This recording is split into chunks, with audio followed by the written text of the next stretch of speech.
Mis suegros intentaron quitarme la custodia de mi hija después de que mi esposo murió, presentaron reportes falsos al DIF y aparecieron con abogados exigiendo que les entregara a mi niña, así que les di una prueba de ADN falsa.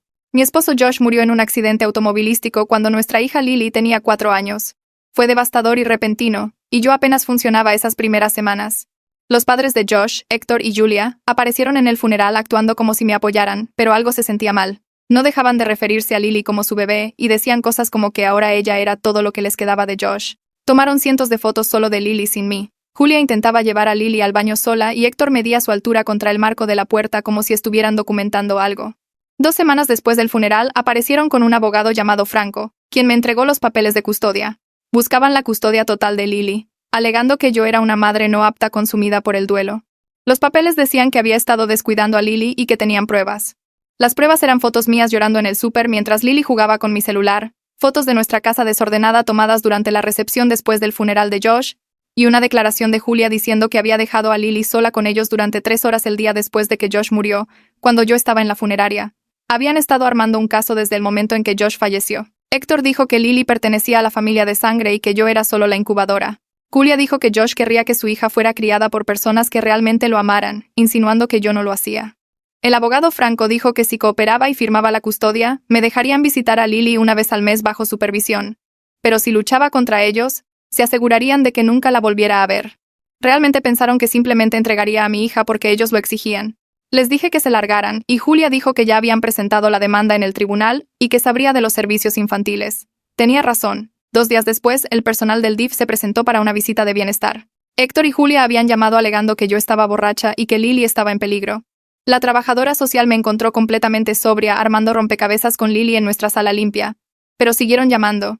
Cada pocos días había otra queja, que yo estaba drogada, que Lily tenía moretones, que había hombres extraños entrando y saliendo. Cada investigación no encontraba nada, pero era agotador y humillante. Héctor y Julia aparecían durante estas visitas actuando preocupados y ofreciéndose a llevarse a Lily por su seguridad. La audiencia de custodia se fijó para 6 semanas después. Héctor y Julia contrataron a 3 abogados y un investigador privado que me seguía a todas partes. Aparecían en el kinder de Lily diciéndole al personal que ahora ellos eran los contactos de emergencia. Le dijeron al pediatra que yo era inestable y no debería tomar decisiones médicas. Les dijeron a nuestros vecinos que pronto mudarían a Lily con ellos por su bienestar.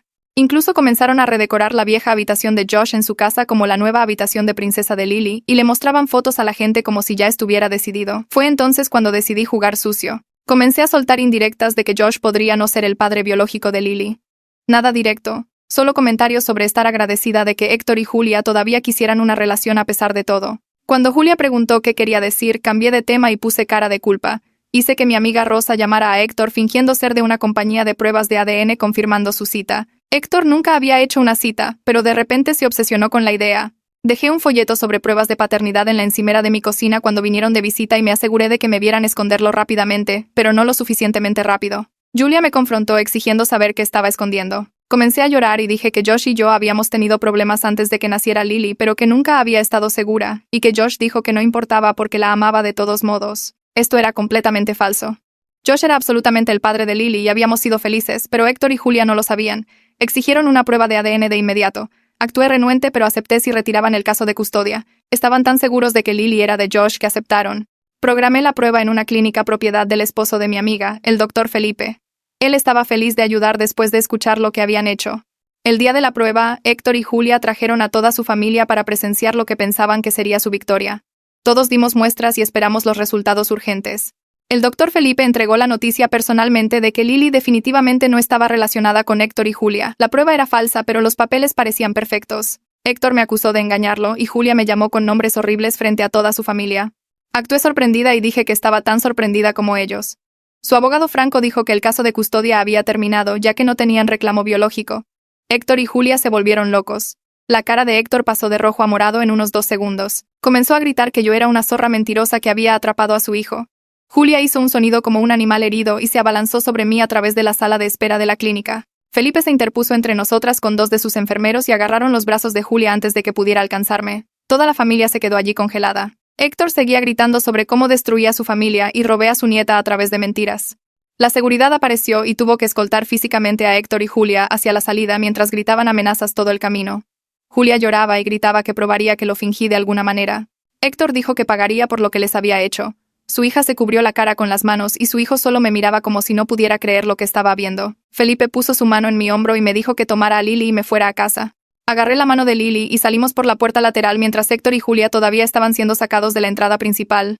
Mis manos temblaban tanto en el volante que apenas podía sostenerlo firme. Lily estaba sentada en su silla del coche detrás de mí jugando con su conejo de peluche como si nada hubiera pasado. El peso de lo que acababa de hacer me golpeó de una vez y tuve que orillarme por un minuto porque no podía ver a través de las lágrimas. Lily preguntó por qué los abuelos gritaban tan fuerte. Me sequé los ojos y le dije que solo estaban muy molestos en este momento por cosas de adultos. Ella aceptó eso y volvió a jugar. Comencé a conducir de nuevo y llamé al licenciado Montes por el altavoz del coche. Contestó al segundo tono y le conté todo lo que pasó en la clínica. Dijo que revisaría los papeles que Héctor y Julia firmaron y se aseguraría de que el caso de custodia estuviera oficialmente cerrado. Su voz era tranquila y firme, y me ayudó a respirar un poco más fácil. Montes me devolvió la llamada una hora después, cuando ya tenía a Lily instalada en casa con sus libros para colorear. Dijo que había revisado el acuerdo que Héctor y Julia firmaron antes de la prueba de ADN. Acordaron explícitamente retirar todos los reclamos de custodia si el ADN probaba que no había relación biológica entre ellos y Lily. Sus firmas estaban ahí mismo en el documento y Franco, su abogado, lo había presenciado y firmado también. El caso de custodia estaba oficialmente terminado. Montes dijo que no había forma legal de que vinieran por Lily ahora, pero me advirtió que podrían intentar otras tácticas de acoso ya que estaban claramente inestables y desesperados. Sugirió documentar todo y estar preparada para solicitar una orden de restricción si no retrocedían. Le di las gracias, colgué y me quedé sentada en mi sofá mirando a la nada por un rato. Esa noche abracé a Lily mientras dormía en su pequeña cama. Se veía tan tranquila y segura y lloré en silencio para no despertarla. Josh era absolutamente su padre y lo sabía con total certeza. Acababa de borrar a sus padres de su vida con una mentira y no había vuelta atrás ahora, pero la alternativa era perderla ante personas que me llamaban incubadora y la veían como una propiedad que podían reclamar. Héctor y Julia se la habrían llevado y me habrían dejado verla una vez al mes como si fuera una extraña peligrosa. Me sequé los ojos, besé la frente de Lily y me dije a mí misma que hice lo que tenía que hacer, aunque la culpa pesaba en mi pecho. A la mañana siguiente mi teléfono comenzó a sonar a las 6 de la mañana. Era Julia llamando una y otra vez. Dejé que se fuera al buzón de voz y ella llamó de nuevo inmediatamente. Esto sucedió 47 veces antes de que finalmente bloqueara su número alrededor de las 8 de la mañana. Escuché algunos de los mensajes de voz y variaban desde ella rogando ver a Lily hasta amenazar con acciones legales y llamarme con cada nombre horrible que se le ocurría. Héctor comenzó a enviar mensajes de texto casi al mismo tiempo. Cada uno me insultaba y prometía que pagaría por mi engaño. Dijo que destruía a su familia y robé su única conexión con su hijo muerto. Dijo que se aseguraría de que todos supieran qué clase de persona era yo realmente. Guardé todos los mensajes en una carpeta y bloqueé su número también. Cora apareció en mi puerta alrededor de las 10 de la mañana después de que la llamé sollozando. Me había mantenido firme tanto como pude, pero necesitaba a alguien con quien hablar que no fuera un abogado o una niña de 4 años. Ella entró y le confesé todo sobre la prueba de ADN falsa mientras Lily veía caricaturas en la otra habitación. Cora me abrazó mientras me derrumbaba y le decía que me sentía como una persona terrible. Ella se apartó, me miró a los ojos y dijo que hice lo que tenía que hacer para proteger a mi hija de personas que intentaban robársela. Me recordó cómo Héctor y Julia habían sido calculadores y crueles desde el momento en que murió Josh, cómo tomaron fotos para armar un caso, presentaron informes falsos al DIF y contrataron a 3 abogados para quitarme a mi hija. Dijo que me dejaron sin buenas opciones. Así que tomé la única que mantenía a Lily a salvo. 2 días después, Héctor y Julia aparecieron en mi casa a la hora del almuerzo. Vi su coche detenerse, e inmediatamente comencé a grabar con mi teléfono. Llegaron a mi porche y comenzaron a golpear la puerta exigiendo que admitiera que la prueba era falsa. Me quedé adentro con la puerta cerrada y seguí grabando mientras gritaban acusaciones. Julia dijo que sabía que de alguna manera había cambiado las muestras o le había pagado a Felipe para mentir sobre los resultados. Héctor dijo que no había forma de que Josh no fuera el padre de Lily y que yo estaba dirigiendo algún tipo de conspiración. Siguieron así durante unos 10 minutos antes de que llamara a la policía. Le dije al operador que había personas en mi propiedad negándose a irse y que tenía una grabación de todo el asunto. La policía apareció en 15 minutos y sacó a Héctor y Julia por allanamiento. Los oficiales tomaron mi declaración y la grabación y dijeron que podía presentar cargos si quería. El licenciado Montes solicitó una orden de restricción al día siguiente. Usó la evidencia de acoso, los informes falsos del DIF, los mensajes de voz y textos amenazantes, y el incidente de allanamiento. El tribunal otorgó una orden temporal que requería que Héctor y Julia se mantuvieran a 150 metros de mí, de Lily, de nuestra casa y de su kinder. No podían contactarnos directamente ni a través de otras personas. La audiencia para una orden de restricción permanente se programó para 3 semanas después. Montes dijo que la orden temporal nos protegería hasta entonces y que la evidencia era lo suficientemente fuerte como para que probablemente se aprobara la permanente. Comencé a ver a Valeria para terapia la semana siguiente. Ella se especializaba en consejería de duelo y trauma, y yo necesitaba ayuda para procesar todo. Le conté sobre la muerte de Josh y cómo Héctor y Julia intentaron llevarse a Lily, y sobre la prueba de ADN falsa que usé para detenerlos. Valeria escuchó sin juzgar y luego me ayudó a entender que había sido arrinconada en una esquina imposible por depredadores que explotaron mi vulnerabilidad. Dijo que el engaño fue supervivencia, no malicia, aunque el peso moral todavía se sentía pesado. Hablamos sobre el duelo, la protección, y lo que significa ser una buena madre cuando no hay buenas opciones. Me dio herramientas para manejar los ataques de pánico, la culpa y el miedo que me golpeaban en oleadas. Julia contactó a la clínica de Felipe unos días después de la orden de restricción, exigiendo ver los resultados reales de la prueba de ADN y toda la documentación del laboratorio. Felipe había preparado todo perfectamente con papeles falsos que parecían completamente reales. Tenía el membrete adecuado del laboratorio, detalles técnicos y números de referencia que parecían legítimos. Julia amenazó con demandar a la clínica por fraude, pero su abogado revisó todo y le dijo que no había base legal para una demanda. Los resultados de la prueba parecían válidos y debidamente documentados, y no había evidencia de manipulación o engaño. Felipe me llamó después para decir que estábamos a salvo, y que los papeles falsos habían resistido el escrutinio exactamente como lo había planeado. Mi teléfono sonó 3 días después de que la prueba de ADN explotara y vi el nombre del hermano de Josh en la pantalla. Beto no había llamado desde el funeral, no había respondido a ningún mensaje sobre la batalla por la custodia. Dejé que sonara 2 veces antes de contestar. Su voz sonaba rota y temblorosa, nada parecida al chico seguro que solía burlarse de Josh en las cenas familiares. Dijo que acababa de enterarse de todo. Los papeles de custodia, los abogados y todos los informes falsos del DIF que presentaron sus padres. No dejaba de disculparse, diciendo que no tenía idea de que habían llegado tan lejos, que había estado trabajando en el extranjero y solo regresó cuando los resultados de ADN explotaron a la familia. Preguntó si había alguna forma de que todavía pudiera ver a Lily, seguir siendo su tío a pesar de lo que hicieron sus padres. Le dije que necesitaba tiempo para pensarlo y colgué sintiéndome rara y sospechosa, pero también un poco esperanzada de que tal vez no todos en la familia de Josh habían perdido la cabeza. Cora vino a la mañana siguiente para cuidar a Lily mientras me reunía con Beto en una cafetería en el centro. Se veía terrible, como si no hubiera dormido en días, con ojeras y el cabello desordenado. Nos sentamos en una mesa de la esquina lejos de otras personas, y él comenzó a hablar antes de que yo ordenara mi bebida. Dijo que sus padres se habían obsesionado con Lily después de que Josh murió, llamándola su segunda oportunidad y diciendo que era todo lo que les quedaba. Admitió que siempre habían sido controladores con él y con Josh mientras crecían, pero esto era diferente, más oscuro, como si hubieran perdido completamente el contacto con la realidad. Se veía genuinamente enfermo cuando hablaba de los informes falsos del DIF y del investigador privado siguiéndome. Dijo que los confrontó después de la prueba de ADN y ni siquiera escucharon, solo seguían gritando sobre cómo yo había arruinado todo. Beto se inclinó hacia adelante y bajó la voz cuando me contó lo que sus padres estaban diciendo ahora. Se habían convencido de que debía haber cambiado las muestras de ADN de alguna manera, o pagado a Felipe para falsificar los resultados. Le estaban diciendo a todos los que escuchaban que no había forma posible de que Josh no fuera el padre de Lily, y que yo estaba dirigiendo algún tipo de conspiración loca para mantenerlos alejados de su nieta. Dijo que sonaban completamente desquiciados, repitiendo las mismas acusaciones una y otra vez como un disco rayado. Una parte de mí se sintió asustada al escuchar esto, pero otra parte se sintió aliviada porque cuanto más locos sonaban, menos probable era que alguien les creyera. Beto dijo que incluso sus amigos comenzaban a evitarlos porque no podían hablar de otra cosa. La directora del kinder me llamó 2 días después sonando muy molesta. Dijo que Julia se había presentado esa mañana tratando de recoger a Lily, a pesar de que la había eliminado de la lista de contactos de emergencia hacía semanas. La seguridad la detuvo en la puerta principal, pero comenzó a gritar que le estaban ocultando a su nieta y que tenía derechos. Causó tal escena que otros padres se quejaron y tuvieron que llamar a la policía. Los policías llegaron y le prohibieron la entrada a la propiedad por completo, y la directora dijo que si Julia volvía a aparecer, presentarían cargos por allanamiento. Le agradecí por proteger a Lily y colgué sintiendo náuseas. No estaban retrocediendo, solo se estaban volviendo más desesperados e impredecibles. Tatiana del DIF apareció para lo que dijo que sería su visita final la semana siguiente. Revisó la casa una vez más y jugó con Lily unos minutos.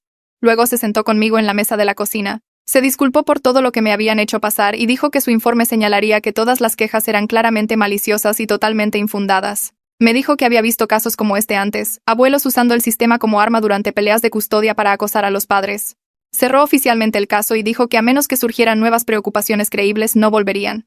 Casi lloré de alivio cuando se fue, sabiendo que esa pesadilla en particular finalmente había terminado. Llevé a Lily a ver a Valeria la semana siguiente para una sesión enfocada solo en ella. Lily jugó con juguetes en la esquina mientras Valeria le hacía preguntas suaves sobre cómo se sentía con respecto a los abuelos. Lily dijo que los extrañaba un poco, pero que estaba bien, y que le gustaba jugar con el tío Beto cuando la visitaba. Valeria le explicó en un lenguaje sencillo para niños que a veces los adultos tienen grandes desacuerdos y necesitan espacio el uno del otro por un tiempo. Le preguntó a Lily si se sentía segura y feliz en casa, Y Lily asintió y volvió a colorear. Valeria me dijo después que Lily parecía notablemente bien adaptada considerando todo, probablemente porque había mantenido lo peor del conflicto lejos de ella. Los niños son más resistentes de lo que pensamos cuando se sienten seguros con su cuidador principal. Una carta certificada llegó el martes siguiente de un abogado del que nunca había oído hablar. Héctor exigía que me sometiera a otra prueba de ADN en un laboratorio de su elección alegando que los primeros resultados eran fraudulentos. La carta usaba mucho lenguaje legal sobre integridad científica y derechos parentales.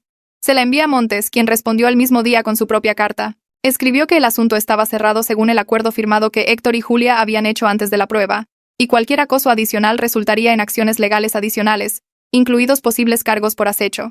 Montes me dijo que las amenazas se estaban volviendo desesperadas y dispersas, lo que significaba que se estaban quedando sin opciones y sin abogados dispuestos a tomar su caso cada vez más extraño. Julia publicó algo en redes sociales unos días después de lo que una de mis amigas me envió una captura de pantalla. Había escrito una publicación larga sobre cómo le impedían ver a su nieta e insinuando que yo estaba abusando de Lily. No usó nombres, pero era obvio a quién se refería. Varias personas que conocían la historia real comentaron con la verdad sobre el intento de custodia y todos los informes falsos del DIF. Alguien incluso mencionó la orden de restricción. Julia eliminó toda la publicación en unas pocas horas después de que le saliera el tiro por la culata, pero la gente ya había tomado capturas de pantalla y el daño a su reputación estaba hecho. Su intento de hacerme quedar mal solo la hizo parecer más desquiciada ante todos los que miraban. La audiencia de la orden de restricción permanente finalmente llegó 3 semanas después de que se otorgara la temporal. Traje una carpeta gruesa de pruebas que mostraban todo el acoso, los mensajes de voz y textos amenazantes, el incidente de allanamiento, la escena del kinder. Héctor y Julia aparecieron con otro abogado más que argumentó que solo eran abuelos afligidos a quienes se les negaba el acceso a su única nieta. El juez leyó los papeles de custodia y los informes falsos del DIF con la boca apretada en una línea fina.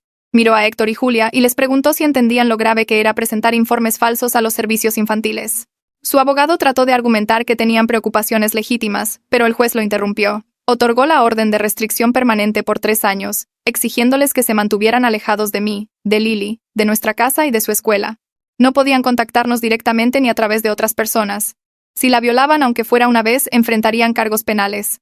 Beto me llamó después de la audiencia y preguntó si podíamos hablar sobre mantener una relación con Lily separada de sus padres. Dudé porque no quería ninguna conexión con Héctor y Julia, pero Beto había sido consistentemente respetuoso y genuinamente horrorizado por todo lo que habían hecho. Acordamos que podría visitar mi casa conmigo presente, visitas supervisadas donde pudiera ser su tío sin traer nada de la toxicidad de los abuelos. Parecía aliviado y agradecido y prometió que nunca intentaría manipular la situación ni pasar información a sus padres. Quería creerle porque Lily merecía conocer al menos a una persona de la familia de Josh que no estuviera completamente rota. El primer ataque de pánico me golpeó en el estacionamiento del supermercado cuando vi un sedán plateado que se veía exactamente como el coche de Héctor y Julia. Mi pecho se cerró y mis manos comenzaron a temblar tanto que no podía meter las llaves en el encendido. Lily me preguntó qué pasaba y ni siquiera pude responderle porque estaba jadeando por aire como alguien que se ahoga. No era su coche, solo uno que se parecía, pero mi cuerpo reaccionó como si estuvieran allí mismo, listos para arrebatarme a Lily. Logré conducir a casa con los nudillos blancos agarrando el volante y llamé a Valeria en cuanto entré. Me hizo un espacio para una sesión de emergencia esa tarde y explicó que esto era completamente normal después de un acoso y amenazas prolongados. Mi sistema nervioso había estado en modo constante de lucha o huida durante meses, y ahora estaba atascado en ese patrón incluso cuando el peligro real había pasado. Me enseñó ejercicios de respiración y técnicas para conectarme con el presente, formas de recordarle a mi cuerpo que ahora estaba a salvo. La hipervigilancia se desvanecería con el tiempo y la seguridad, prometió, pero necesitaba ser paciente conmigo misma mientras mi cerebro se reconectaba. Durante semanas después de eso, veía coches que se parecían al de ellos en todas partes, a pesar de que vivían a 30 minutos de distancia y tenían una orden de restricción que les impedía acercarse a nosotras. Cada vez mi corazón se aceleraba y mis palmas sudaban hasta que podía confirmar que no eran ellos. Lily mencionó a Héctor y Julia una noche mientras cenábamos. Preguntó cuándo volvería a ver a los abuelos de esa manera casual, como si preguntara por cualquier pariente normal. Dejé mi tenedor y le dije que estaban tomando un descanso muy largo debido a problemas de adultos, nada que ella hubiera hecho mal, solo cosas complicadas de grandes que eran difíciles de explicar. Ella asintió y aceptó esto sin más preguntas. Luego inmediatamente comenzó a hablar sobre el proyecto de arte que estaba haciendo en el kinder con brillantina y palitos de paleta. Su capacidad para simplemente pasar de temas pesados me asombró. No parecía molesta ni confundida, solo pragmática sobre la situación. Una parte de mí se sintió aliviada de que no estuviera traumatizada por perder el contacto con ellos, pero otra parte se preocupaba por los impactos a largo plazo que no podía ver todavía. ¿Estaba internalizando sentimientos que no podía expresar? ¿Aparecería este abandono de sus abuelos más tarde en sesiones de terapia cuando fuera mayor? No tenía forma de saberlo, así que simplemente la observé cuidadosamente en busca de cualquier signo de angustia, y me aseguré de que supiera que siempre estaba disponible para hablar sobre sentimientos. Cora vino el siguiente fin de semana con cajas de cámaras de seguridad que había pedido en línea. Pasó horas ayudándome a instalarlas alrededor del perímetro de mi casa. Las imágenes se guardaban automáticamente en la nube y podía monitorear todo desde una aplicación en mi teléfono. Posicionamos cámaras para cubrir la puerta principal, la puerta trasera, la entrada y ambos lados de la casa para que no hubiera puntos ciegos. Solo tener las cámaras instaladas me hizo sentir más segura, como si tuviera evidencia reuniéndose las 24 horas del día si Héctor y Julia violaban la orden de restricción. Cora me mostró cómo revisar las imágenes y configurar alertas de movimiento para recibir notificaciones si alguien se acercaba a la casa. También me ayudó a cambiar todas las cerraduras e instalar un cerrojo en la puerta de la habitación de Lily, medidas de seguridad adicionales que parecían excesivas pero necesarias. Cuando terminamos, me hizo prometer que la llamaría inmediatamente si algo sospechoso aparecía en las cámaras. Probé el sistema caminando afuera mientras miraba la transmisión en mi teléfono y verme en la pantalla desde múltiples ángulos fue espeluznante y reconfortante al mismo tiempo. Las flores llegaron un martes por la tarde, un arreglo masivo de rosas rosadas y lirios blancos entregado por una floristería local. La tarjeta estaba escrita a mano por Julia, con su distintiva letra cursiva rogando ver a Lily y afirmando que aceptarían cualquier relación que yo estuviera dispuesta a permitir. Escribió sobre cuánto extrañaban a su nieta y prometió respetar mis límites si solo les daba una oportunidad. Leerlo me revolvió el estómago porque sonaba tan razonable y triste, como si fueran las víctimas aquí en lugar de las personas que habían intentado robar a mi hija. Tomé fotos de las flores, la tarjeta y el recibo de entrega, luego llamé a Montes de inmediato. Dijo que esto violaba absolutamente la disposición de no contacto de la orden de restricción, y me dijo que documentara todo y le enviara la evidencia. Le envié las fotos por correo electrónico en minutos. Él envió todo al tribunal ese mismo día y Julia recibió una advertencia oficial sobre el cumplimiento de la orden. Montes explicó que cualquier violación futura podría resultar en cargos penales y posible tiempo en la cárcel. Las flores se quedaron en la encimera de mi cocina durante una hora mientras decidía qué hacer con ellas. Luego tiré todo el arreglo a la basura porque no quería esa manipulación en mi casa. 3 meses después de la prueba de ADN falsa, me desperté una mañana y me di cuenta de que podía respirar normalmente de nuevo. El miedo constante y la hipervigilancia que habían sido mi base durante tanto tiempo se estaban desvaneciendo gradualmente hacia algo más manejable. Todavía revisaba las cámaras de seguridad varias veces al día y mi corazón todavía saltaba cuando veía sedanes plateados, pero la intensidad había disminuido. Lily estaba prosperando en su kinder, haciendo amigos y aprendiendo canciones que cantaba en casa constantemente. Su maestra informó que estaba socialmente bien adaptada y no mostraba signos de trauma o problemas de comportamiento. El hecho de que no pareciera dañada por perder el contacto con Héctor y Julia alivió parte de la culpa que había estado cargando por la prueba de ADN falsa. Tal vez la había protegido no solo de perderme, sino de personas que la habrían lastimado de maneras que no podía predecir por completo. Mi sueño mejoró y dejé de tener pesadillas sobre audiencias de custodia e investigaciones del DIF. La casa se sentía nuestra de nuevo en lugar de una fortaleza bajo asedio. Podía llevar a Lily al parque sin escanear constantemente en busca del coche de Héctor y Julia. La vida comenzaba a sentirse casi normal. Lo que fuera que significara normal para una viuda criando a una hija sola mientras se escondía detrás de una mentira. Beto comenzó a visitarnos cada 2 fines de semana, trayendo regalos apropiados para su edad como libros para colorear y animales de peluche. Se sentaba en el suelo con Lily construyendo torres de bloques y jugando juegos de fantasía, actuando como un tío normal sin nada de la posesión tóxica que sus padres habían mostrado. Nunca mencionó a Héctor y Julia ni hizo preguntas diseñadas para recopilar información que pudiera pasarles. Simplemente disfrutaba genuinamente pasar tiempo con su sobrina y respetaba los límites que yo había establecido. Verlos juntos me hizo sentir cautelosamente agradecida de que Lily pudiera mantener alguna conexión con la familia de Josh a través de alguien sano y respetuoso. Beto se parecía tanto a Josh que a veces dolía verlo, pero también se sentía bien ver el parecido familiar en alguien que no intentaba lastimarnos. Siempre pedía permiso antes de tomar fotos con Lily, y me las enviaba a mí en lugar de publicarlas en cualquier lugar donde Héctor y Julia pudieran verlas. Su lealtad a su sobrina sobre los delirios de sus padres fue notable e inesperada. Me había preocupado que pudiera ser un espía o intentara manipular la situación, pero demostró ser digno de confianza. Visita tras visita, Valeria me ayudó a trabajar a través del duelo complicado de perder a Josh mientras luchaba simultáneamente contra sus padres. Le expliqué que no podía llorar adecuadamente a mi esposo, porque había estado en modo de supervivencia protegiendo a nuestra hija de su familia. El duelo y la batalla se habían enredado hasta que no podía separarlos. Ahora que las cosas se habían calmado, el dolor me golpeaba en oleadas mezcladas con ira hacia Héctor y Julia por corromper incluso mis recuerdos de Josh con su comportamiento. No podía pensar en nuestra boda sin recordar cómo sus padres habían tratado de controlar cada detalle. No podía mirar fotos de Josh sosteniendo a la bebé Lily sin pensar en cómo sus padres habían tratado de quitármela. Habían envenenado mi pasado atacando mi presente, y estaba furiosa por ello. Valeria me ayudó a crear espacios separados en mi mente para llorar a Josh frente a procesar lo que sus padres habían hecho. Me recordó que Josh se habría horrorizado por sus acciones y habría protegido a Lily tal como lo hice yo. Eso ayudó un poco, imaginarlo de pie junto a mí contra ellos en lugar de ser la razón por la que vinieron por nosotras. Encontré una caja de fotos viejas en el armario una tarde mientras limpiaba, fotos de Josh creciendo con sus padres. Mirándolas con ojos nuevos después de todo lo que pasó, podía ver el control y la posesión en su lenguaje corporal incluso entonces.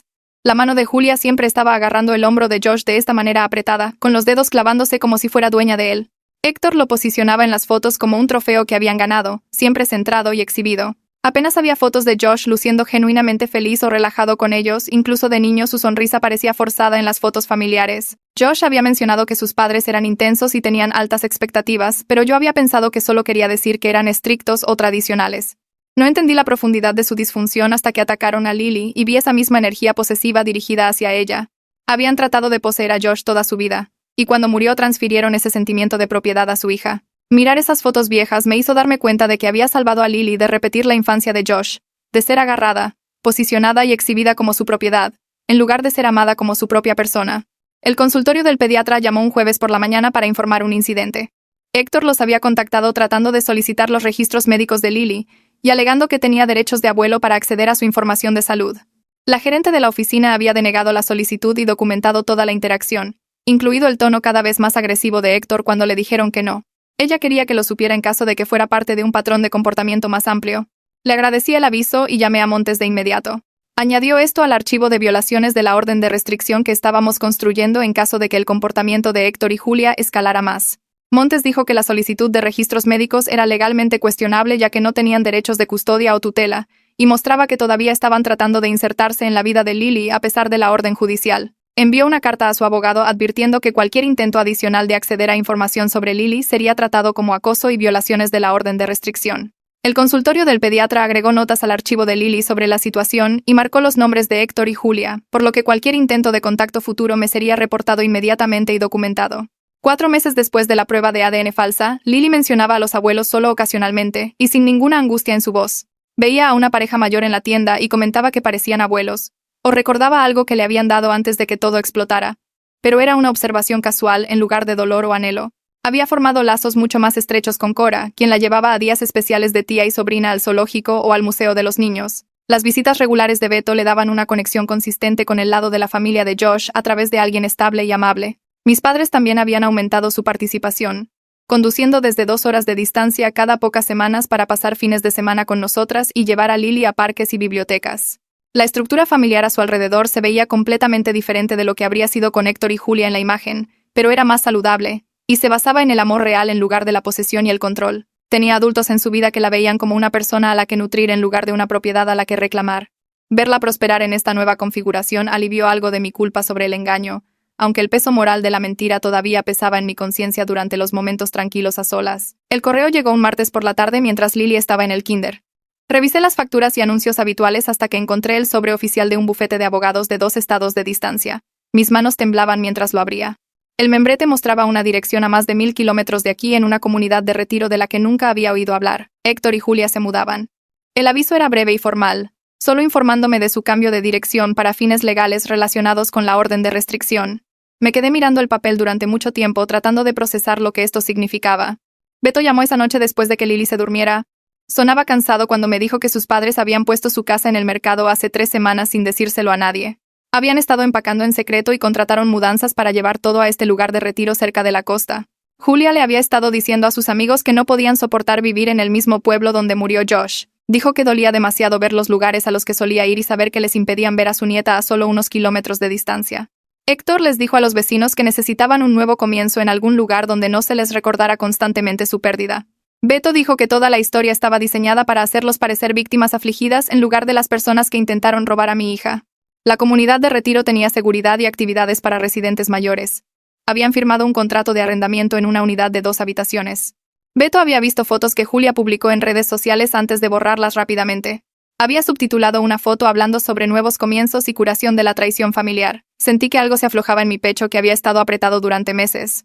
Más de 1000 kilómetros de distancia entre Héctor y Julia y Lily se sentían como un regalo que no me había atrevido a esperar. Las barreras legales eran fuertes, pero la geografía añadía otra capa de protección que me hacía respirar más tranquila.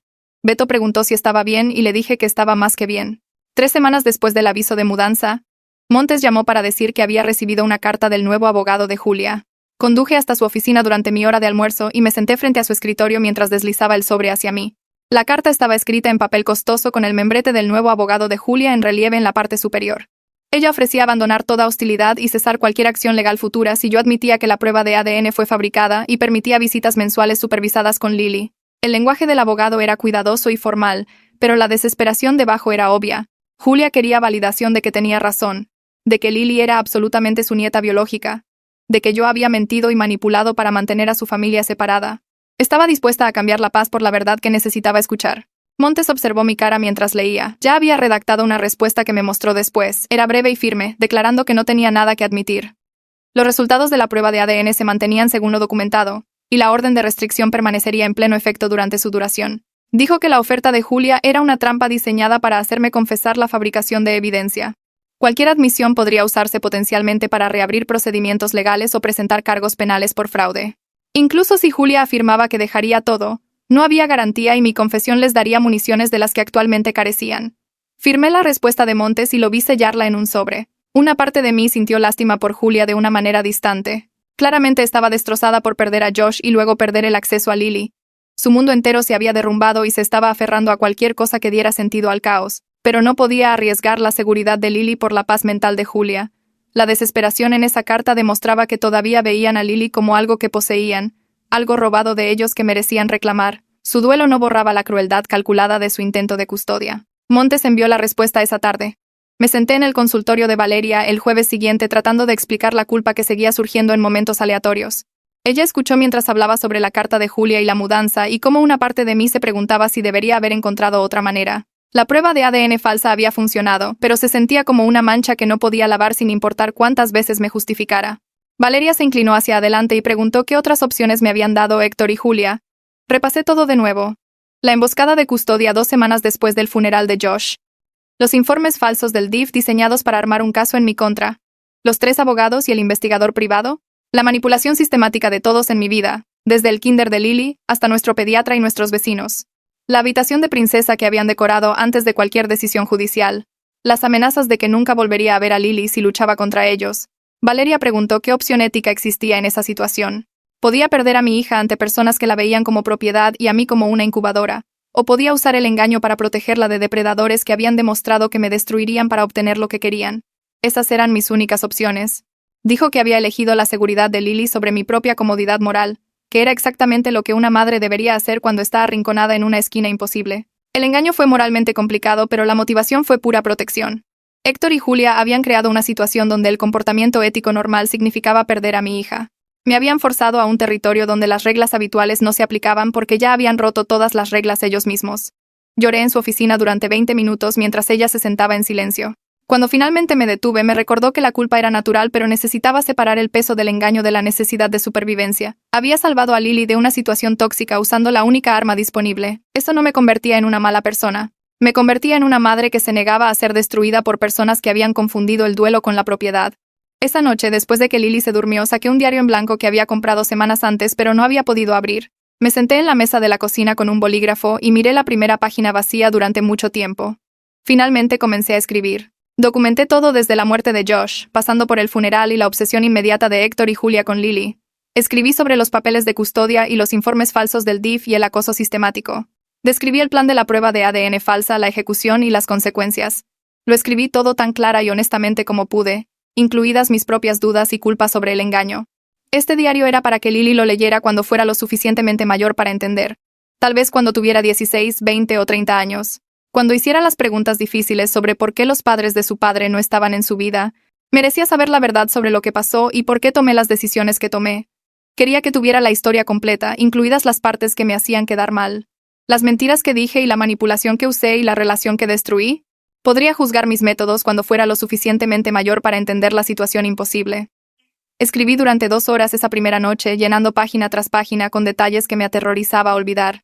El diario sería mi seguro de que sabría la verdad incluso si algo me sucedía antes de poder decírselo en persona.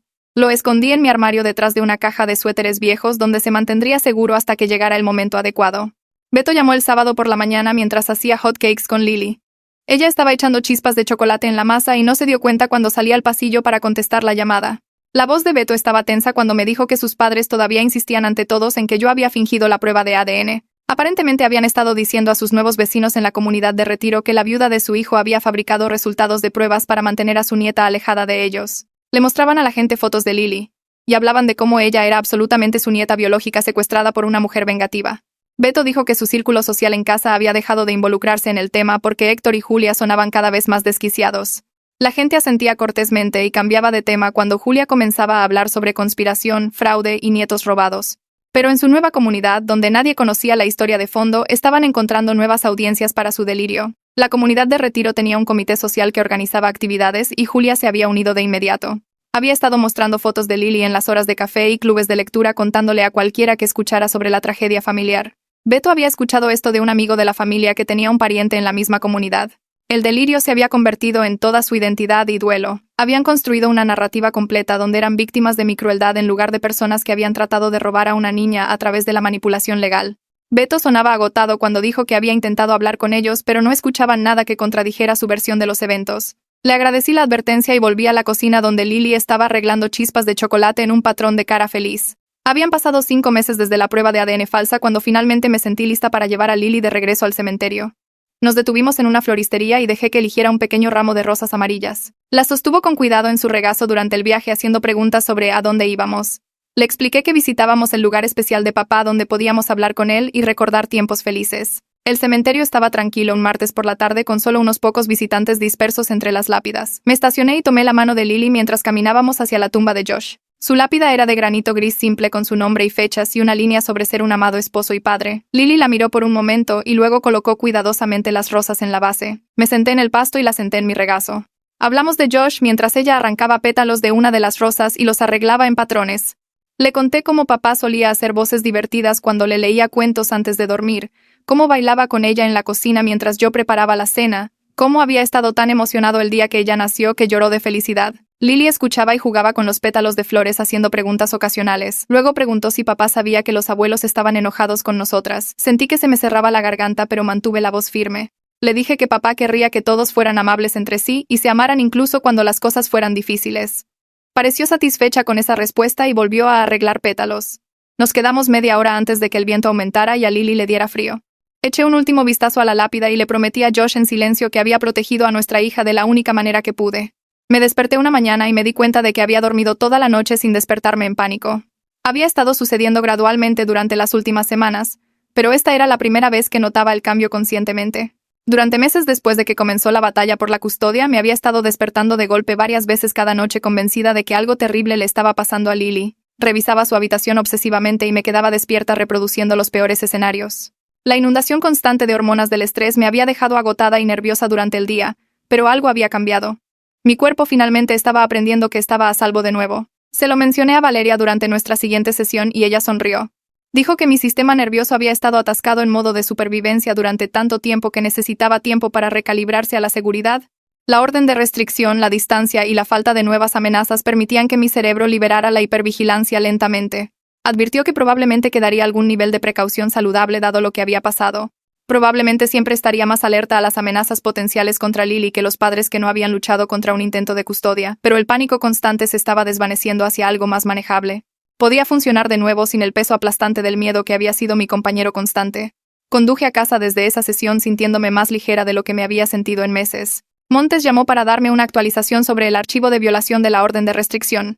Había permanecido vacío desde el incidente de las flores. Héctor y Julia no habían intentado ningún contacto ni aparecido en ningún lugar donde no debían estar. El archivo permanecía activo y listo en caso de que lo necesitáramos, pero la amenaza inmediata parecía haber pasado. Montes dijo que su mudanza fuera del estado combinada con las barreras legales parecía estar funcionando.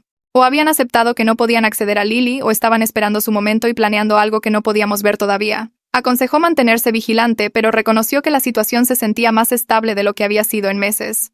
A la orden de restricción le quedaban 2 años y medio antes de que expirara. Montes recomendó que comenzáramos a planificar los procedimientos de renovación unos 6 meses antes de la expiración para garantizar una protección continua.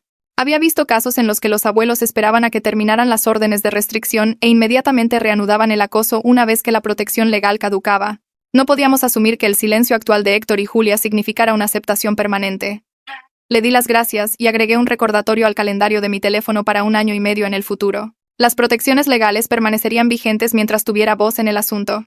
Lily comenzó a hacer más preguntas sobre Josh durante nuestra rutina antes de dormir. Quería saber cuál era su color favorito y qué juegos le gustaba jugar y si era bueno dibujando. Respondí cada pregunta con recuerdos felices específicos, manteniendo mi descripción simple y positiva. Merecía conocer a su padre como el papá amoroso que había sido, no a través de la lente retorcida de la disfunción de sus padres. Le conté cómo Josh solía construir elaboradas torres de bloques con ella y hacerlas caer de manera dramática, cómo cantaba canciones tontas que inventaba en el momento, cómo había sido gentil y paciente al enseñarle a andar en su triciclo. Beto comenzó a ayudar con esto durante sus visitas. Compartía historias de su infancia que mostraban la bondad y el humor de Josh. Le contó a Lily sobre la vez que Josh rescató un pájaro con una ala rota y lo mantuvo en una caja de zapatos hasta que sanó. Sobre cómo Josh siempre defendía a los niños que eran intimidados en la escuela. Sobre sus chistes terribles que hacían que todos se quejaran pero rieran de todos modos. Lily absorbió estas historias y comenzó a incorporarlas en su propia comprensión de quién había sido su papá. Lo mencionaba casualmente durante el juego, diciéndole a sus muñecas que a su papá le gustaba el azul o que era bueno arreglando cosas. Los recuerdos se estaban volviendo reales para ella de una manera saludable que no involucraba la posesión tóxica que Héctor y Julia habían tratado de reclamar. Entré al centro comunitario un miércoles por la noche para el grupo de apoyo de padres viudos que Valeria había recomendado. 8 personas estaban sentadas en un círculo de sillas plegables luciendo tan nerviosas y agotadas como yo me sentía. El facilitador me dio la bienvenida y nos presentamos uno por uno. Cada persona compartió su historia de pérdida y supervivencia.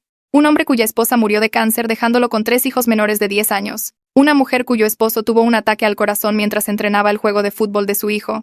Otra mujer cuya pareja murió en un accidente laboral cuando su hija tenía solo 6 meses. Sus historias de duelo mezcladas con la abrumadora responsabilidad de ser madre soltera se sentían dolorosamente familiares. Varios mencionaron relaciones difíciles con sus suegros, aunque ninguno había lidiado con intentos de custodia. Una mujer describió a la madre de su difunto esposo llamando constantemente para criticar su crianza y exigir más acceso a los nietos. Otro hombre habló sobre la familia de su esposa, tratando de hacerse cargo de toda la toma de decisiones sobre los niños porque no confiaban en que él fuera padre solo.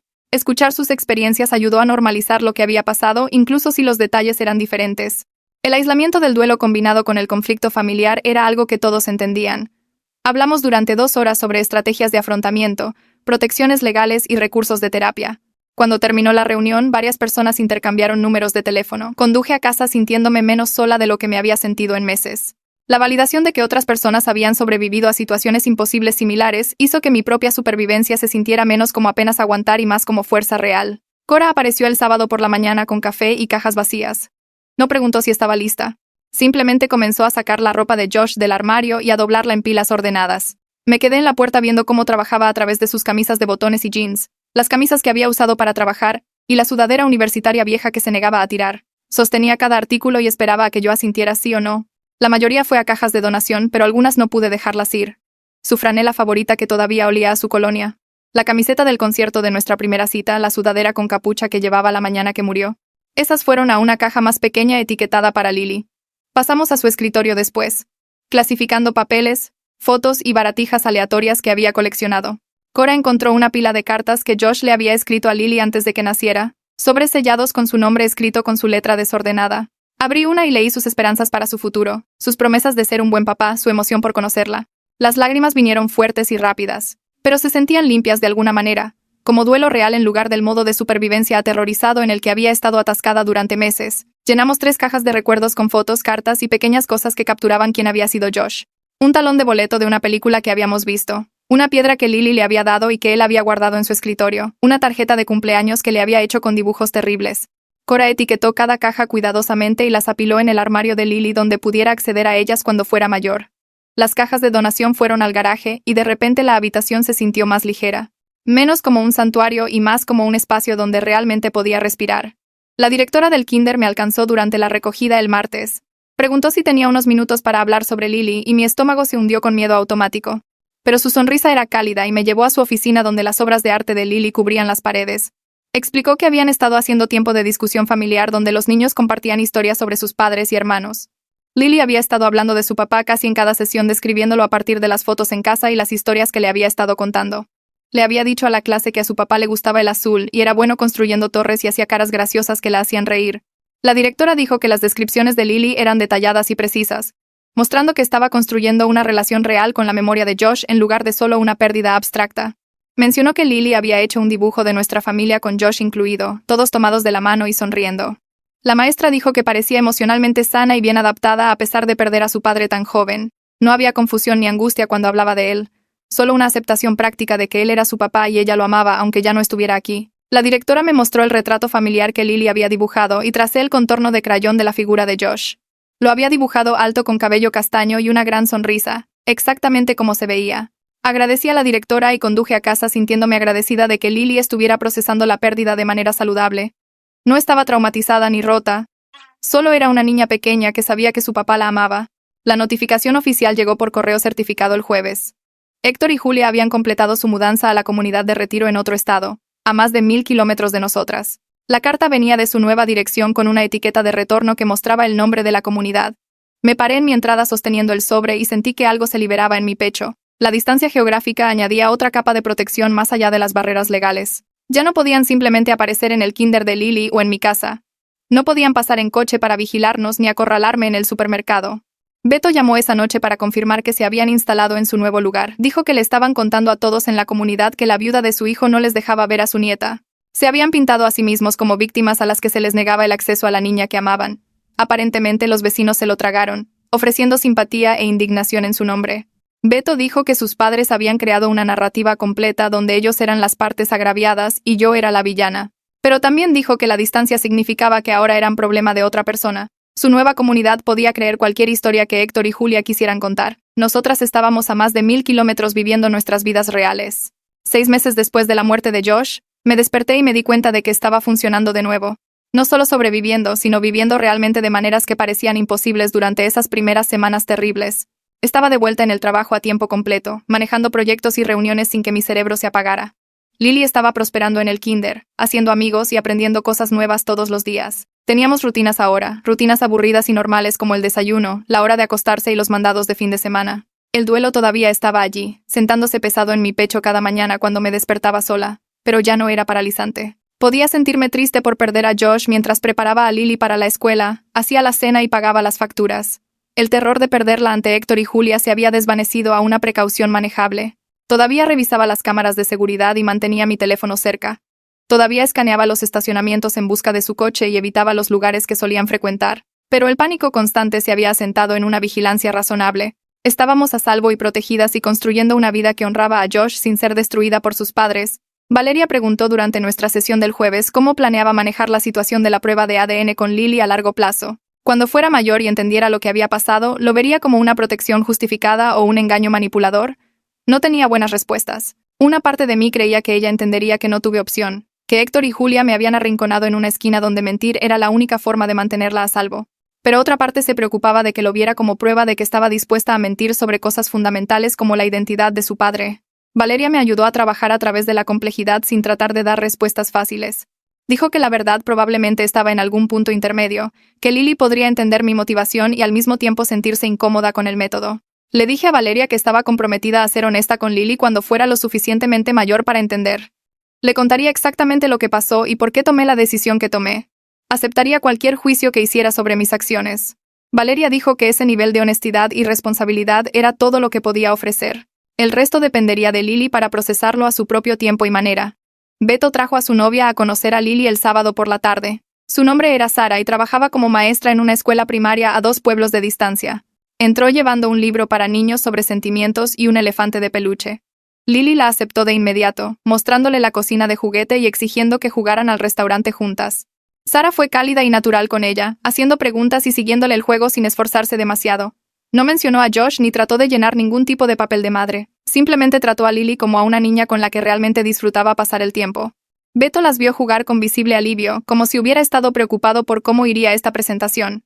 Más tarde, mientras Lily estaba distraída coloreando, Sara me dijo que entendía la situación con Héctor y Julia.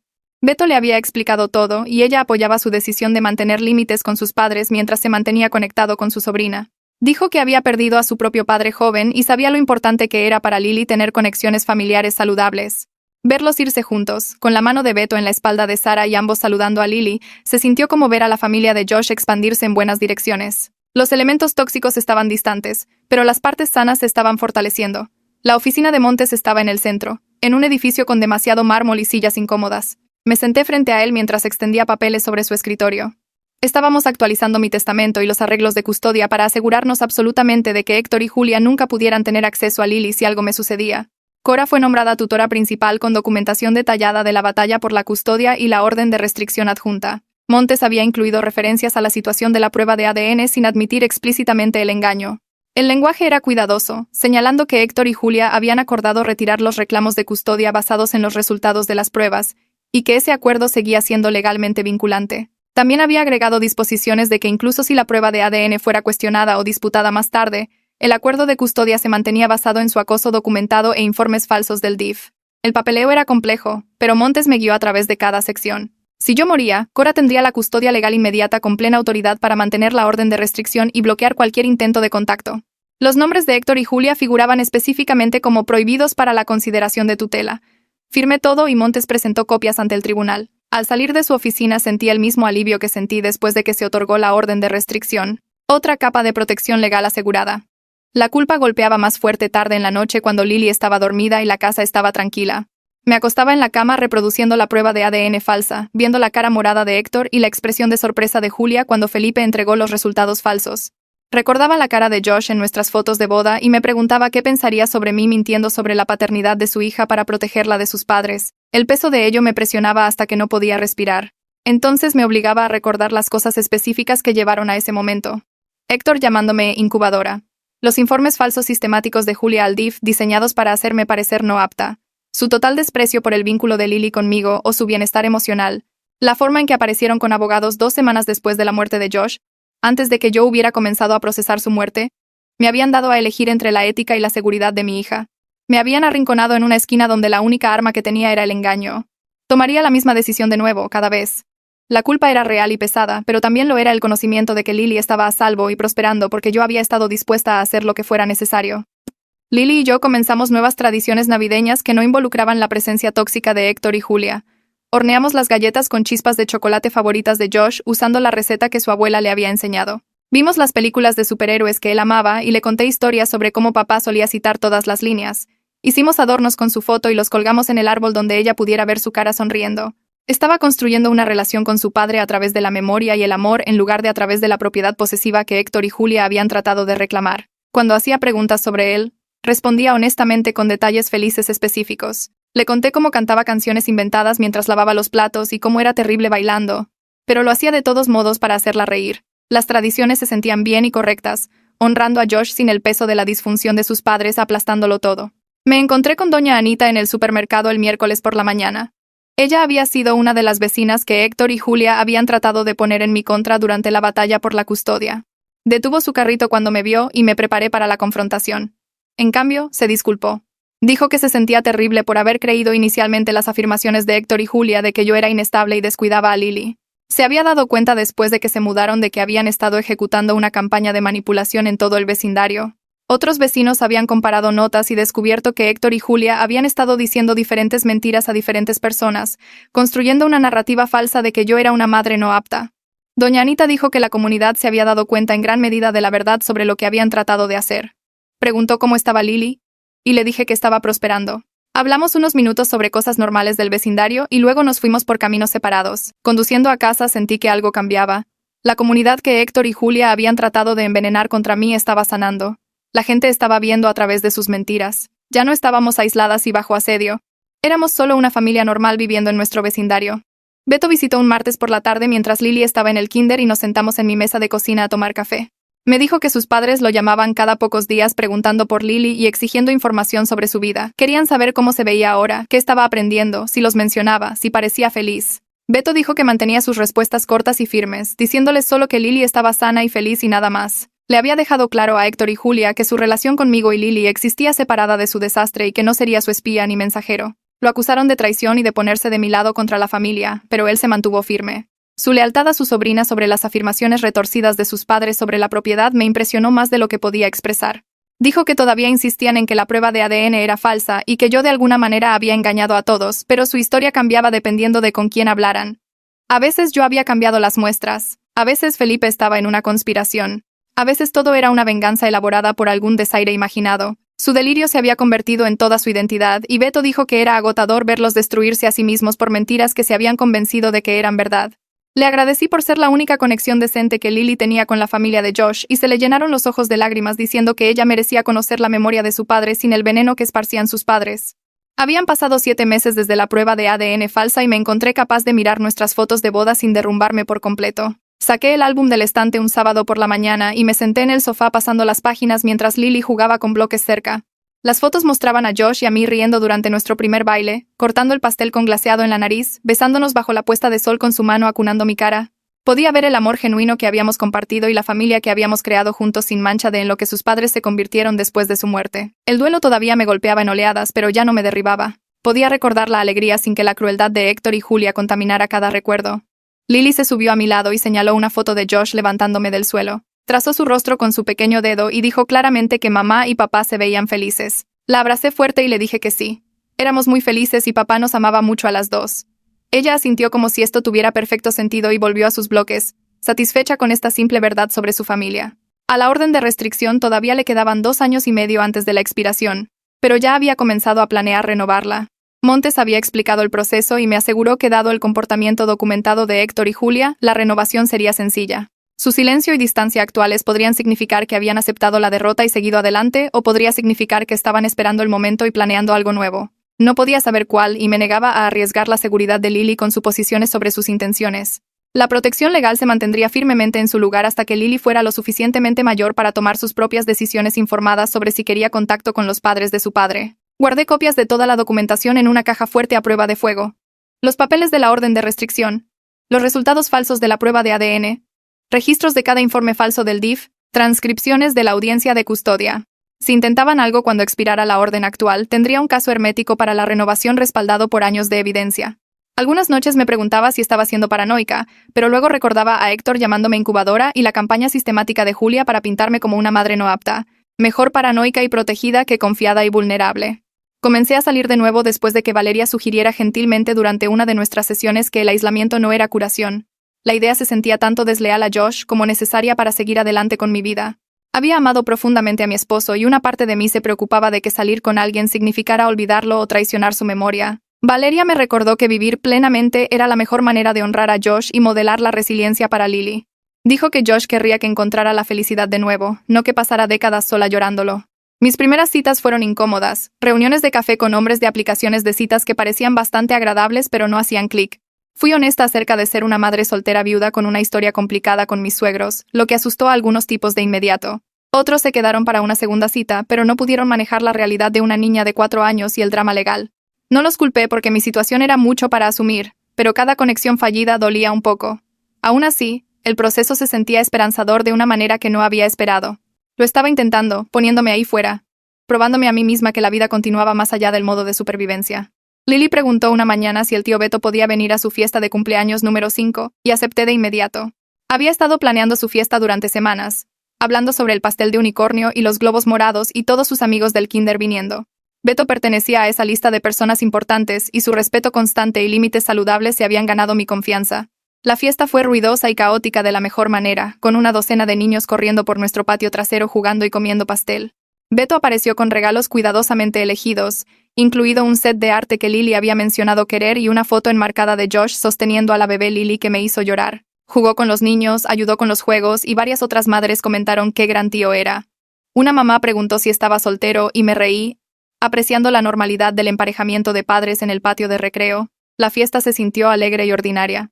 Todo lo que el primer año después de la muerte de Josh no fue. Viendo a Lily soplar sus velas rodeada de amigos y familiares que la amaban, sentí que finalmente habíamos construido algo estable y bueno de los escombros. Recibí un mensaje de Julia 2 semanas después de la fiesta de Lily, entregado a través de un conocido mutuo que se había mantenido neutral durante la batalla por la custodia. La intermediaria llamó diciendo que Julia le había rogado que pasara una solicitud de solo una foto de Lily. Según el mensaje, Julia parecía genuinamente rota y desesperada por cualquier conexión con su nieta. No pedía ver a Lily o hablar conmigo, solo quería una foto actual para saber cómo se veía su nieta ahora. La intermediaria dijo que Julia lloraba mientras hacía la solicitud y parecía una mujer ahogada en el dolor en lugar de la manipuladora calculadora de la batalla por la custodia. Agradecí a la intermediaria por pasar el mensaje y le dije que necesitaba tiempo para pensarlo. No le respondí a Julia y no tenía intención de responder porque cualquier compromiso abría una puerta por la que había luchado demasiado para cerrar. Pero la solicitud me persiguió con preguntas sobre la misericordia frente a la seguridad. ¿Estaba Julia realmente sufriendo o era esta otra táctica de manipulación? ¿Importaba su dolor cuando se pesaba contra el trauma que había infligido? ¿Podría una foto realmente dañar algo o alentaría más a empujar los límites? No tenía respuestas. Solo el peso incómodo del dolor de otra persona presionando contra mis muros protectores. Llevé la solicitud de la foto a mi siguiente sesión de terapia con Valeria, y ella me ayudó a procesarla examinando el patrón de comportamiento de Héctor y Julia desde el principio. Su respuesta inicial a la muerte de Josh no fue dolor sino propiedad, tratando a Lily como propiedad para reclamar en lugar de una niña para consolar. Sus métodos no eran amor sino control, usando abogados e informes falsos y manipulación en lugar de apoyar a su nuera viuda. Su desesperación actual no borraba el trauma que habían infligido ni probaba que hubieran cambiado su visión fundamental de Lily como perteneciente a ellos. Valeria dijo que la compasión por su dolor no requería sacrificar la protección de Lily o mi paz ganada con tanto esfuerzo. Me recordó que Julia me había llamado con nombres horribles frente a toda su familia, que Héctor había amenazado con asegurarse de que nunca viera a mi hija de nuevo, que habían tratado sistemáticamente de destruir mi reputación en la comunidad. Una foto podría parecer inofensiva, pero les diría que estaba dispuesta a participar, que mis límites eran negociables, que la persistencia podría eventualmente desgastarme. Valeria dijo que lo más amable que podía hacer por todos era mantener los límites claros que mantenían a Lily a salvo y a mi cuerda. La culpa por el sufrimiento de Julia era real, pero también lo era mi responsabilidad de proteger a mi hija de personas que habían demostrado ser peligrosas. 8 meses después de que la batalla por la custodia terminó oficialmente, comencé a planificar la transición de Lily a la primaria en el otoño. La escuela primaria tenía excelentes calificaciones y un director cálido que tomaba en serio las preocupaciones de seguridad. Durante la inscripción proporcioné documentación completa de la orden de restricción contra Héctor y Julia. La secretaria de la escuela agregó sus nombres y fotos a la lista de personas prohibidas, marcó el archivo de Lily con alertas de seguridad y confirmó que tenían explícitamente prohibido cualquier contacto o información sobre Lily. El director me aseguró que tomaban estas situaciones en serio y tenían protocolos establecidos. Solo yo podía recoger a Lily o autorizar a otros adultos para hacerlo, y cualquiera que intentara obtener información sobre ella sería reportado a la policía de inmediato. Las medidas de seguridad se sentían automáticas ahora. Solo parte de nuestra estructura de vida en lugar de una respuesta a la crisis. Llené formularios de contacto de emergencia enumerando a Cora y a Beto. Actualicé la información médica. Firmé permisos para excursiones, tareas normales de padres que se sentían notables en su ordinariedad después de todo lo que habíamos sobrevivido. Conocí a Jaime a través del trabajo en una conferencia donde terminamos sentados uno al lado del otro durante una presentación aburrida y uniéndonos por chistes susurrados. Me pidió mi número y comenzamos a enviarnos mensajes de texto, luego tomamos café, luego citas reales. Jaime fue paciente con mi complicada situación y genuinamente interesado en conocerme tanto a mí y eventualmente a Lily. Tomamos las cosas con calma porque yo no estaba lista para apresurarme a nada y él lo respetó completamente. Su presencia constante se sentía como una posibilidad después de meses de puro modo de supervivencia, como si tal vez hubiera espacio en mi vida para algo más allá de proteger a Lily y procesar el duelo. Hizo preguntas reflexivas sobre Josh y nunca pareció amenazado por mi pasado ni trató de competir con la memoria de mi difunto esposo. Cuando le expliqué sobre la situación de los suegros en términos vagos, escuchó sin juzgar y no presionó por detalles que no estaba lista para compartir. Me hacía reír, enviaba dulces mensajes de texto de buenos días y parecía contento de dejar que nuestra relación se desarrollara al ritmo que yo necesitara. Beto llamó una noche sonando emocionado y nervioso, preguntando si podíamos reunirnos para tomar café al día siguiente porque tenía noticias. Nos reunimos en la misma cafetería donde habíamos hablado por primera vez después de la explosión de la prueba de ADN y me dijo que se había comprometido con su novia. Lo felicité genuinamente porque la había conocido en la fiesta de Lily y parecía encantadora. Luego Beto preguntó si Lily podía ser la niña de las flores en su boda y mi instinto protector inmediato se activó. La boda sería fuera del estado donde vivían Héctor y Julia y comencé a formar mi negativa. Pero Beto explicó rápidamente que sus padres absolutamente no estarían invitados y que ya había organizado planes de seguridad detallados. Había contratado guardias de seguridad para el lugar, proporcionado fotos de Héctor y Julia a todo el personal y dejado explícitamente claro que tenían prohibida la entrada a la propiedad. Su novia apoyaba completamente esta decisión y entendía que la seguridad de Lily estaba antes que cualquier drama familiar. Beto dijo que se había ganado la confianza a través del respeto constante y los límites saludables, y esperaba que dejara que Lily fuera parte de su día especial. Mirando su cara seria me di cuenta de que tenía razón sobre ganarse la confianza. Acepté con condiciones sobre los protocolos de seguridad y planes de emergencia y Beto prometió todo por escrito. Me agradeció con lágrimas en los ojos diciendo que significaba todo tener a su sobrina allí celebrando con él. 9 meses habían pasado desde la prueba de ADN falsa, y la mayoría de los días podía mirarme en el espejo sin sentirme como una mentirosa. El engaño se sentaba en mi pecho como una piedra, pero Lily estaba a salvo y eso importaba más que mi conciencia. Héctor y Julia me habían forzado la mano tratando mi dolor como debilidad, y a mi hija como propiedad que podían reclamar a través de papeleo y manipulación. La había protegido de la única manera que dejaron disponible y verla prosperar hacía que el peso moral fuera soportable, incluso si nunca desaparecía por completo. Algunas noches todavía me despertaba pensando en lo que había hecho, pero luego revisaba a Lily durmiendo pacíficamente en su habitación y recordaba por qué había cruzado esa línea. Ella era mía para protegerla y tomaría la misma decisión de nuevo si tuviera que hacerlo. Lily comenzó la primaria a finales de agosto con su mochila rebotando contra sus hombros mientras caminaba por las puertas de la escuela. No lloró ni se aferró a mi pierna como algunos de los otros niños, simplemente se despidió con la mano y corrió a unirse al círculo de estudiantes sentados en la alfombra para la reunión matutina. Su maestra me llamó 3 semanas después de iniciado el año escolar para programar una conferencia y mi estómago se hundió pensando que algo andaba mal, pero la maestra sonrió cuando me senté frente a su escritorio y dijo que Lily lo estaba haciendo maravillosamente. Hacía amigos fácilmente, participaba en las discusiones de clase y sus habilidades de lectura estaban por encima del nivel de grado.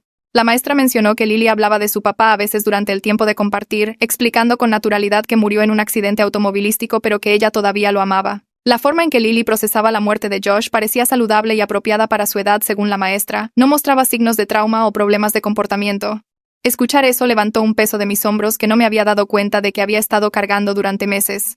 Me había preocupado que la batalla por la custodia y perder a Josh dañaran sus cimientos, pero parecía estar bien, mejor que bien en realidad. Jaime vino a mi casa a cenar un sábado por la noche, 3 meses después de que comenzamos a salir. Lily sabía que tenía un amigo llamado Jaime con quien pasaba tiempo, pero esta fue su primera reunión oficial. Había hecho espagueti y Lily me ayudó a poner la mesa con servilletas de papel dobladas en triángulos. Cuando Jaime llegó con flores para mí y un libro para colorear para Lily, ella aceptó ambos regalos con tímida cortesía. Se sentaron juntos en la mesa de la cocina después de cenar trabajando en proyectos de arte mientras yo lavaba los platos. Jaime le mostró cómo mezclar colores con crayones e inventaron canciones tontas sobre los animales que estaban dibujando. Nunca trató de actuar como su padre o reemplazar a Josh. Simplemente la trató con genuino afecto y respeto como si fuera una persona que valía la pena conocer. Verlos reír juntos sobre un dibujo de un elefante morado hizo que algo en mi pecho se destensara. Tal vez había espacio en nuestras vidas para algo más que solo supervivencia y protección. Tal vez realmente podíamos construir algo bueno. Montes me llamó un martes por la mañana, 10 meses después de que terminara la batalla por la custodia. Héctor había enviado una carta formal a través de un nuevo abogado solicitando mediación para discutir la curación de la brecha familiar. La carta usaba un lenguaje cuidadoso sobre querer reparar relaciones y avanzar por el bienestar de todos. Montes me la leyó por teléfono y pude escuchar el escepticismo en su voz. Dijo que probablemente era un intento de manipulación para obtener acceso a Lily o engañarme para que admitiera algo sobre la prueba de ADN. Podrían estar esperando que cometiera un error durante la mediación y revelara que la prueba era falsa, o podrían estar tratando de establecer un rastro de papel que mostrara que habían intentado la reconciliación para poder solicitar derechos de visita de abuelos más tarde. Montes aconsejó rechazar a través de canales legales sin ningún contacto personal. Acepté de inmediato. La orden de restricción era mi única comunicación con Héctor y Julia, y así es como se quedaría. Montes envió una carta de respuesta diciendo que rechazaba la mediación y que las órdenes judiciales existentes permanecían vigentes. 2 días después, el abogado de Héctor envió una carta enojada llamándome vengativa y acusándome de alienación parental. Montes la archivó en caso de que necesitáramos evidencia de acoso continuo. La boda de Beto tuvo lugar un sábado de octubre en un viñedo a 2 horas de distancia. Lily llevaba un vestido blanco con flores rosas y llevaba una canasta de pétalos de rosa por el pasillo con seria concentración en su rostro. Se tomó sus deberes de niña de las flores muy en serio, dejando caer pétalos cuidadosamente cada pocos pasos como había practicado. Héctor y Julia no fueron invitados como Beto había prometido y los guardias de seguridad en la entrada del lugar tenían fotos de ellos con instrucciones de llamar a la policía si aparecían.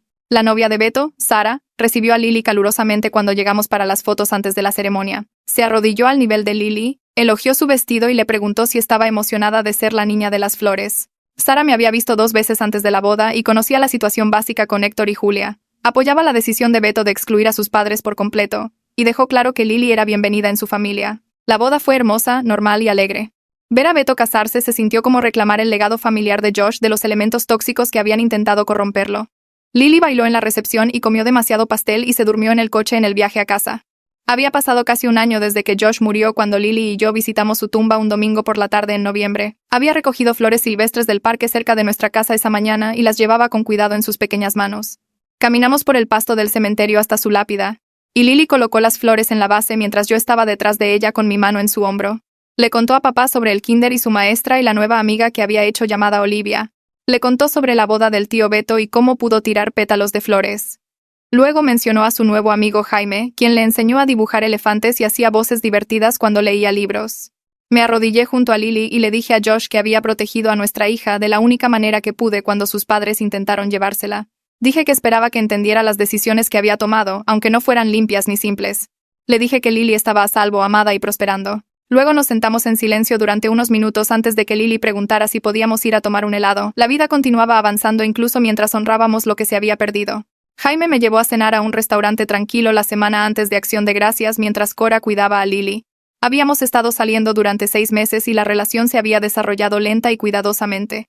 Se estiró a través de la mesa, tomó mi mano y dijo que se estaba enamorando tanto de mí como de Lily. Dijo que estaba listo para cualquier ritmo que necesitáramos y que no estaba tratando de apresurar nada. La relación se sentía como curación en lugar de reemplazo, como construir algo nuevo sin dejar de honrar lo que Josh y yo tuvimos juntos. Lily lo llamaba Jaime, no papá. Y todos respetaban esa distinción. Jaime nunca presionó por un papel de padre ni trató de competir con la memoria de Josh. Simplemente aparecía constantemente y nos trataba a ambas con amabilidad y paciencia. Cuando le dije que también tenía sentimientos por él pero necesitaba seguir tomando las cosas con calma, sonrió y dijo que esperaría todo lo que necesitara. Terminamos de cenar y condujimos de regreso a mi casa, donde Lily ya estaba dormida en el regazo de Cora viendo una película. Estaba genuinamente feliz ahora de maneras que parecían imposibles durante esas primeras semanas devastadoras después de la muerte de Josh. Lily estaba prosperando en el kinder con amigos, confianza y formas saludables de hablar sobre su papá. Teníamos una estructura familiar construida sobre el amor en lugar de la posesión, con Cora, Beto y Jaime formando un sistema de apoyo que se sentía sólido. Las barreras legales y la distancia geográfica nos mantenían protegidas de Héctor y Julia, quienes vivían a más de 1000 kilómetros de distancia convencidos de delirios que nunca dejarían ir. La prueba de ADN falsa seguía siendo mi carga secreta y protección sentada en mi pecho como una piedra que había aprendido a llevar.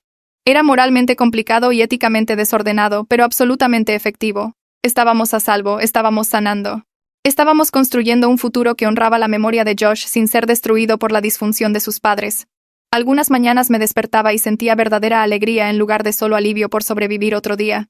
Lily se metía en mi cama y me contaba sus sueños, y yo hacía hot cakes mientras ella coloreaba en la mesa de la cocina. La vida normal había regresado de maneras que pensé que se habían perdido para siempre cuando Josh murió. El duelo permanecía, pero ya no consumía todo. Había espacio para la felicidad junto con la pérdida, y eso se sentía como su propio tipo de victoria.